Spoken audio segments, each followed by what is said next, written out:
Baka hindi nyo pa ito nasusubukan sa gulaman nyo. Yung gulaman na nilalagyan ng gata ng niyog at sago, nako, napakaganda po nitong ihain sa kahit anumang okasyon at isa pa, napakaganda rin po nitong ipangregalo. So kung type nyo po ang recipe na ito, keep on watching. Una nga po ay nagpakulo po ako dyan ng tubig at inilagay ko na yung kalahating cup ng small sago. Atin po itong hahalu-haluin at atin po itong tatakpan hanggang sa lumambot ito pong ating small sago.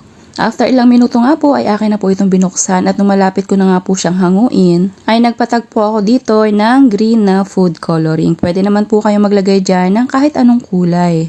So dahil ito pong green yung aking available dito sa aking kusina ay ito po yung aking inilagay. So hinalu-halo ko at hahayaan ko na lamang po yan ng mga 1 minuto pa para naman mas lalong kumapit dun sa ating sago yung ating color green na food coloring. After 1 pang minuto ay akin na po yung hahanguin at huhugasan ko po itong mabuti then set aside. Tapos dito nga po sa kapareho pong kaserola ay naglagay ako dyan ng 2 cups ng gata ng niyog, 1 cup ng water at 1 cup po na condensed milk. Kung kayo po ay mas nagtitipid pa, pwede naman pong asukal ang ilagay nyo dito. Halu-haluin lamang po hanggang sa mag-combine mabuti yung ating tatlong inilagay na sangkap dito. After nga pong mamix, ilalagay ko na rin dito yung 1½ tablespoon na clear gulaman. Any brand po ng gulaman ay pwede nyo naman pong gamitin sa recipe na ito. Kapag nahalo na pong mabuti ay bubuhayin naman po natin yung kalan sa katamtamang lakas lamang po at aalagaan nyo po ito sa paghalo para maging smooth yung kalalabasan ng ating gulaman. Napakadami talagang pwedeng gawin sa gulaman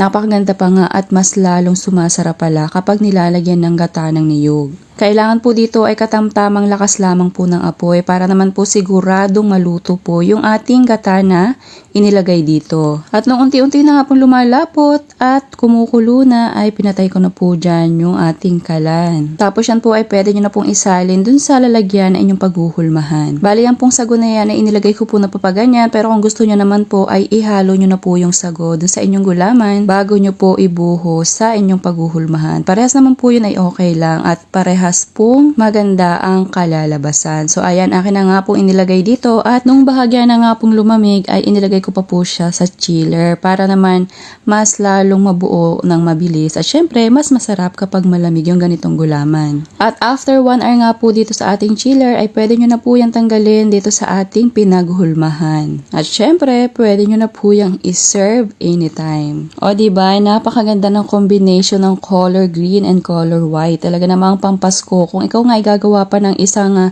ganito na ihahanda mo ngayong Pasko ay mas maganda na color red naman yung iyong sago. Para naman pampasko talaga ang team ng gulaman na ihahain mo sa inyong hapagkainan. So kung nagustuhan mo nga ang recipe na ito, subukan mo na rin dahil anytime naman ay pwede kang gumawa nito kahit walang okasyon. At isa pa, kung meron nga kayong okasyon sa bahay at syempre lalo na nga yung paparating na holidays, bagay na bagay po itong ganitong recipe.